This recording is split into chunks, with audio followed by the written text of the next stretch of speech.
আর এই মহামূল্যবান জীবন থেকেই জীবন বিদায় নেয়। এই পরিক্রমণের পথ ধরে বিশ্বকবি রবীন্দ্রনাথ ঠাকুর এসেছিলেন মাটির পৃথিবীতে। তিনি চলে গেছেন, মিলে গেছেন, মিশে গেছেন, অন্তরিক্ষে পঞ্চভূতে বিলীন হয়ে গেছে। আর আজকে যারা আমরা এখানে জড়ো হয়েছে, সমাগত হয়েছে তাকে প্রণাম জানানোর জন্য, স্মরণ করার জন্য, তারাও কিন্তু একদিন এই শ্যামল পৃথিবী ছেড়ে চলে যাব দূরে, বহু দূরে। শুধু পড়ে থাকবে কিছু কথা, পাণ্ডুলিপি আর স্মৃতির পাতা। এই চর্চাগুলিকে নিয়ে আমরা প্রজন্মের পর প্রজন্ম এগিয়ে যাব সভ্যতা নির্মাণের জন্য, নতুন প্রজন্মের জন্য। তাদেরকে কোথাও একটা জায়গায় পৌঁছে দেবো বলে প্রদীপ জ্বালিয়ে আজকে সবাই মিলে আমরা প্রণাম করতে এসেছি কবিগুরু আনন্দ অঙ্গনে। এই মহতি প্রয়াস নিয়ে আজকের এই অবকাশ নামক একটি প্রতিষ্ঠান, যে প্রতিষ্ঠানটি পারিবারিক প্রতিষ্ঠান, তারা এই মহতি সভার আয়োজন করেছে। তাদেরকেও কবিগুরুর সাথে একই সঙ্গে প্রণাম জানাই, শুভেচ্ছা জানাই, ভালোবাসা জানাই। আসলে আমরা ক্রমশ পৃথিবীতে বিভিন্ন বিপন্নতার সঙ্গে চলছি। সমাজ ভাঙছে, রাষ্ট্র ভাঙছে, ভেঙে যাচ্ছে সংসার, তবুও মমত্ব ভালোবাসায় নিয়ে আমরা কিন্তু আবারও দাঁড়িয়ে থাকছি, আবার গড়ে তুলছি আমাদের জীবনকে। এই মমত্ব ভালোবাসা বোধ নির্মাণ করেন আপনাদের মতো মা, দিদিরা, বোনেরা, মায়েরা সবাই মিলে হাতে হাত মিলিয়ে এই মমত্ব ভালোবাসা স্নেহ আমরা গড়ে তুলি। কারণ এরা ছাড়া, মায়েরা ছাড়া আমরা কিন্তু এই জীবনকে এভাবে গড়ে তুলতে পারতাম না। রবীন্দ্রনাথ তার কবিতা দিয়ে, গল্প দিয়ে, প্রবন্ধ দিয়ে আমাদের সমৃদ্ধ করেছেন। কিন্তু সেই শিশুকাল, সেই শিশু অবস্থাতে আমরা যখন ভীষণভাবে ভয় পাই, তখন মায়ের সঙ্গে থাকি, মায়ের কাছে থাকি। আমি বিশ্বাস করি শাড়িটি মায়ের হলেও আঁচলটি কিন্তু সন্তানের। সেই আঁচলটিকে জড়িয়ে ধরেই কিন্তু প্রতিটি শিশুর বড় হওয়া। যখন আমরা ভয় পাই, শিশুরা সেই আঁচল জড়িয়ে মুখটা ঢেকে ফেলি, ভয়ে ভেতরের মধ্যেই প্রবেশ করে যায়। আবার যখন বিশ্বকে দেখার ইচ্ছে হয়, বিশ্ব প্রকৃতিকে দেখার ইচ্ছে হয়, আঁচলটি সরিয়ে আমরা দেখতে থাকি। এভাবেই আমাদের প্রত্যেকটি শৈশব, প্রত্যেকটি জীবন গড়ে উঠেছে। এভাবেই আমরা ক্রমাগত এগিয়ে যাচ্ছি। দীর্ঘক্ষণ অনেক আলোচনা হয়েছে, অনেক কবিতা, অনেক নাচ, অনেক গান শুনলাম, সবার ভালো লাগলো, সমৃদ্ধ হলো, শিশুরা চঞ্চল হয়ে উঠছে। সব থেকে একটা মূল্যবান বিষয়, ছোটবেলা আমরা সবাই সহজ পাঠ পড়েছি। সেই সহজ পাঠে অনেক আদর্শ বোধের কথা রবি ঠাকুর কিন্তু লিখে গেছেন। সেই কথাগুলো মাস্টারমশাইরা কখনো বলেছেন, কখনো বলেননি। আজকে এত বছর পরেও সহজ পাঠটা পড়েছি, সেখানে সহজ পাঠে একটা আদর্শের কথা আপনারা সবাই হয়তো জানেন। সে কথাটুকু শুধু বলবো। সহজ পাঠে আছে, গুপ্তিপাড়ার বিশ্বম্বর বাবু রোগী দেখতে চলেছেন সপ্তগ্রামে পালকিতে করে। সবাই এই গল্প জানি। পালকিতে চলেছেন, ক্রমাগত চলেছেন, এগিয়ে চলেছেন রাস্তার বন জঙ্গল ধরে। পথের শিশুরা খেলছিল কোনো একটা জায়গায়। উনি জিজ্ঞেস করলেন ছেলেদেরকে জিজ্ঞেস করলেন, এই পথ দিয়ে যাবো সপ্তগ্রামে, বাবা এই পথে কোনো অসুবিধা আছে? শিশুরা বললেন, ডাক্তারবাবু যাবেন না, সন্ধে হলেই ডাকাত পড়ে, অসুবিধা হতে পারে, আপনি কোথাও একটা থেকে যান। ডাক্তারবাবু বললেন, না আমাকে যেতেই হবে, রুগীর ভারী অসুখ। তাই সেই ছোটোবেলা পড়া আমাদের সেই গল্প, রুগীর ভারী অসুখ। ক্রমাগতভাবে ডাক্তারবাবু এগোলেন, ঠিক কথা মতোই পথিমধ্যে ডাকাত করলো। পালকি বাহক পল্লু ভঙ্গু যারা ছিলেন, তারা ডাকাতদের সঙ্গে লড়াই করলো। শম্ভু চাকরও লড়াই করলো। ভয়ে কেউ পালিয়ে গেল, জঙ্গলে লুকিয়ে গেল, ডাকাতরা সরে গেল কেউ কেউ। এভাবেই যখন অবস্থা, পালকি ভেঙে গেছে, ডাক্তারবাবু শম্ভু চাকরকে বললেন, শম্ভু ওই টুনটুন ল্যাম্পটা জেলে ফেলো, রাতটা কোনো রকম কাটিয়ে যাই, সকাল হলেই আমরা চলে রওনা দেবো। যথারীতি সকাল হয়েছে, দেখতে পাচ্ছি ঝোপের জঙ্গলে দুজন ছটফট করছে। তখন সেই শম্ভু চাকর ছুটে এসে বলছে, ডাক্তারবাবু ডাকাত দেখতে পাচ্ছি, ডাকাত পড়ে আছে, চলুন। খুব উগ্রভাবেই ডাক্তারবাবুকে বলতে এলেন। ডাক্তারবাবু খুব সুন্দর করে বললেন, শম্ভু পালকির মাথাতে আমার যে ডাক্তারি ওষুধের ব্যাগটা আছে ওটা নামে নিয়ে এসো। কেন ডাক্তারবাবু? ওরা যে ডাকাত, ওরা ডাকাত হোক, আমি যে ডাক্তার। ওরা গত রাতে ছিল দুর্বৃত্ত, লড়াকু, ডাকাত। এখন ওরা তৃষ্ণার্ত, আর্ত, সেবা চায়। আমি সেবক, আমি সেবা করতে চাই। ওদের শাস্তি দেওয়ার মতো সমাজপতিরা আছে, তখন যারা যে অবস্থায় সমাজ চলতো তারা আছে, আমি যে সেবা করি। এই আদর্শ বোধটুকু ডাক্তারবাবু তার জীবন দিয়ে সহজ পাঠে রবি ঠাকুর আমাদের ছোটদের মধ্যে রোপণ করে গেছেন, তাদের হৃদয় ভিত্তিকায় রোপণ করে গেছেন। আজকের দিনে যদি এই ডিমারি বাজারে কোনো একটা সাইকেল চোর ধরা পড়ে, আমরা কি করি? প্রহার করি, বাজে কথা বলি, জল চাইলে জল দিই না। কিন্তু ডাক্তারবাবু কত কাল আগে রবি ঠাকুর সেজে সেই কথাটুকু, সেই বার্তাটুকু মানবাত্মার প্রতি দিয়ে গেলেন। আজও কিন্তু আমরা বড়রা সহজ পাঠের ছোটদের কথাটা শিখতে পারিনি। এবং প্রায় প্রাথমিক বিদ্যালয়ের মাস্টারমশাইরা স্কুলে পড়ান, ছাত্রদেরকে কেমনভাবে এই ব্যাপারটা বোঝান আমি জানি না। বিভিন্ন কবিতা গল্প কেমন করে বোঝায় জানি না। একেবারে ধরা যেতে পারে কয়েক বছর আগে এই কথাটুকু একজন সাহিত্যিক গল্পের মধ্যে বলেছিলেন যে সহজ পাঠ কত মূল্যবান, সহজ পাঠে কত মূল্যবান কথা আছে।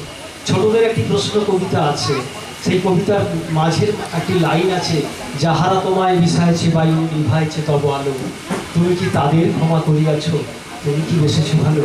রবি ঠাকুর তো রক্ত মাংসের শরীর, তিনি কি পারতেন তাকে যদি কেউ বাজে কথা বলতেন, গালি দিতেন, তিনি কি তাকে আবার আদর করে জড়িয়ে ধরতে পারতেন? তা কিন্তু নয়। রবি ঠাকুর তার উত্তরেও বলেছেন, আসলে সব মানুষের কাছে, সব আত্মার কাছে আমার প্রার্থনা যে সবাই যেন এভাবেই আমাদের জীবনকে গড়তে পারি, জীবনবোধকে নির্মাণ করতে পারি। তাহলেই একটি আমাদের এই মানব সভ্যতার যে ভালোবাসার অঙ্গন, আনন্দ অঙ্গন মিলেমিশে একাকার হয়ে যাবে। রবি ঠাকুর তার গানের মধ্যেও বলেছেন, আয় তবে সহচরী হাতে হাতে ধরি ধরি, নাচ বিগিরি গিরি গা হিবি গা। আর ঠিক একইভাবে ওই কথা আমাদের বিখ্যাত একজন কবি ছিলেন, সম্প্রতি বলাই ভালো, করুণাতে মারা গেছেন সন্ত ঘোষ। তিনি বলেছেন, যদি কোথাও বা কোনো কিছু নেই তবে কয়জন আছে বাকি, আয় আর হাতে হাত রেখে আয় আর বেঁধে বেঁধে থাকি। আমি চাইছি এই অবকাশের সঙ্গে আপনারা সবাই বেঁধে বেঁধে থাকুন, সবাই সহচরীর মতো থাকুন। পরমহংসদেব তিনি সারা জীবন ধরে 3টি জায়গায় গিয়েছেন, দক্ষিণেশ্বর, কামারপুকুর, জয়রামবাটি। এই 3টি জায়গায় সীমায়িত থেকেও তার চর্চা, তার আদর্শবোধ এত বড়, এত মহান। সারা পৃথিবীতে প্রায় 300-400-র মতো রামকৃষ্ণ মিশন গঠিত হয়েছে। কিভাবে হলো? বিবেকানন্দ করে ফেললেন? তা কিন্তু নয়। যত মানুষ এসেছেন এই ভারতভূমিতে, যত মানুষ এসেছেন দক্ষিণেশ্বরে, কামারহাটিতে এবং আমাদের দক্ষিণেশ্বরে জয়রামবাটিতে, এই মাটির আদর্শটুকু নিয়ে পৃথিবীর বহু মানুষ দেশে দেশে গড়ে তুলছেন পরমহংসদেবের সেই রামকৃষ্ণ মিশন। ঠিক একইভাবে শান্তিনিকেতনে আমাদের রবি ঠাকুর তিনি গড়ে তুললেন শান্তিনিকেতন। প্রতি বছর সেখানে কলাভবন অনুষ্ঠান হয়। গত 4 বছর আগে কলাভবনে তাদের 100 বছর ভর্তি হলো। আমরা যেমন বসে আছি 2-4 জন ছাড়া, মানে আমরা যেমন প্রত্যেকেই আমরা এদেশীয়, পশ্চিমবঙ্গের মানুষ, ডিমারির মানুষ কি তমলুকের মানুষ, এই কলাভবনের ওই অনুষ্ঠানে গিয়ে দেখেছি 2-4 জন ছাড়া সমস্ত মানুষই ছিলেন বিদেশি। অনেকেই বাংলা জানেন, অনেকেই অন্য ভাষা জানেন, কিন্তু রবীন্দ্রনাথকে মনের প্রাণে জানেন। এভাবেই তারা যেভাবে আলিঙ্গন করলেন, আমরা যারা ওখানে ছিলাম, কথা বলেছি, গল্প করেছি, একজন বিদেশি মহিলা, ছেলেরা, বড়রা, ছোটরা ছুটে এসে সবাইকে জড়িয়ে ধরে আদর করছে। কী ব্যাপার? আমাদের যেন উৎসাহ হলো, এটা কেন হচ্ছে? তখন তাদের কিছু কিছু কথা তো আমরা বুঝতে পারি, সবাই তো ইংরেজিতে বলে না, বাংলায় বলছে রবি ঠাকুরকে আমরা পাবো না, কিন্তু রবি ঠাকুরের দেশের মানুষের সান্নিধ্য আমরা পেয়েছি, তাদের মাটিকে স্পর্শ করার সহযোগিতা পেয়েছি, সময় পেয়েছি, সেই উপযুক্ত সময় আমরা এই দেশ থেকে চলে যাব, এই আনন্দ করতে এসেছি, কিন্তু দেশের মাটির মানুষগুলোকে একটু ছুঁয়ে যেতে চাই। তাই রবি ঠাকুরও সারা দেশে, পৃথিবীতে বহু জায়গা ঘুরেছেন, বেরিয়েছেন, কত কথা লিখেছেন, এবং এদেশে তিনি তৈরি করলেন শান্তিনিকেতন। কত মানুষ এলেন, এবং একটি আশ্চর্যজনক ঘটনা দেখলাম, ওদেশের কোনো একটি বিশ্ববিদ্যালয়ের একজন অধ্যাপিকা, তিনি করলেন কি, শাড়ি যেমন পরে আছে, কাগজের একটা শাড়ি পরেছেন। আগে থেকে বোধহয় তার পরিকল্পনা, পরে আমরা জেনেছি সেই শাড়িটি পরে দাঁড়িয়ে আছে, এবং ডট পেন এবং মার্কার পেন সেখানে রাখা আছে অজস্র। তিনি আবেদন করেছেন বাংলাতে, ইংরেজিতে, যে আপনারা সবাই আমাদের এই, আমার সারা শরীরের মধ্যে লিখে দেন রবীন্দ্রনাথের একটি করে কথা, আপনাদের আদর্শের কথা, আপনাদের ভালো লাগার কথা। এইটুকুনি আমি বিদেশে পাড়ি দেবো, আমার দেশে পাড়ি দেবো। কি ভালো লেগেছে, আমাদের রবীন্দ্রনাথকে নিয়ে যেতে চায় তাদের দেশে, তাদের দেশে নিয়ে যেতে চায় সমগ্র শরীর জুড়ে মায়া দিয়ে, ভালোবাসা দিয়ে। এই মায়া, ভালোবাসা, স্নিগ্ধতা এই ভারতবর্ষের মাটি থেকে তারা নিয়ে গেছেন। এভাবেই আমাদের নেতাজি সুভাষচন্দ্র বসু গেছেন, এভাবেই পরমহংসদেবের আদর্শ গেছেন, বিবেকানন্দের গেছেন, রবি ঠাকুর গেছেন।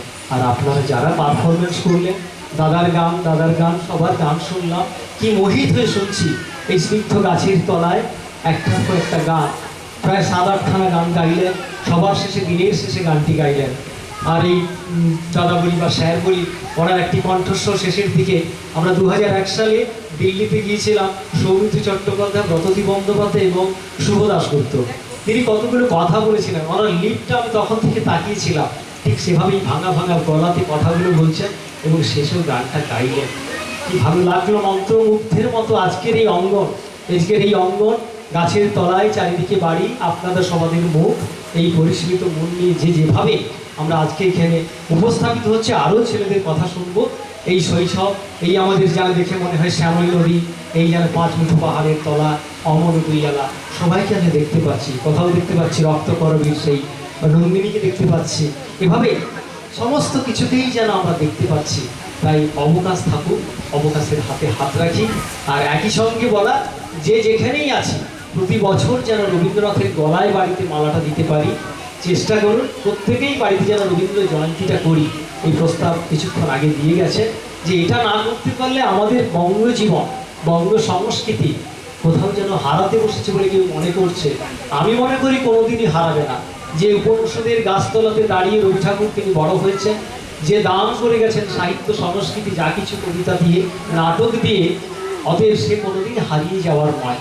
তবুও আমরা বাংলার সন্তান, বঙ্গভূমির সন্তান, আমাদের বোধহয় এই চর্চাটা করে যাওয়াটা উচিত, এবং সেটা যেন মন্ত্রের মতো, ব্রাহ্মণ যেমন প্রতিদিন মন্ত্র উচ্চারণ করে পুজো করে, দেবতার আরাধনা করে, আমরা যেন রবি ঠাকুরকে আরাধনা করতে পারি। ভালো থাকবেন সবাই, সবাই সন্তানের হাত ধরে দিগন্তে তাকিয়ে এগিয়ে যান সংস্কৃতির দিকে। নমস্কার।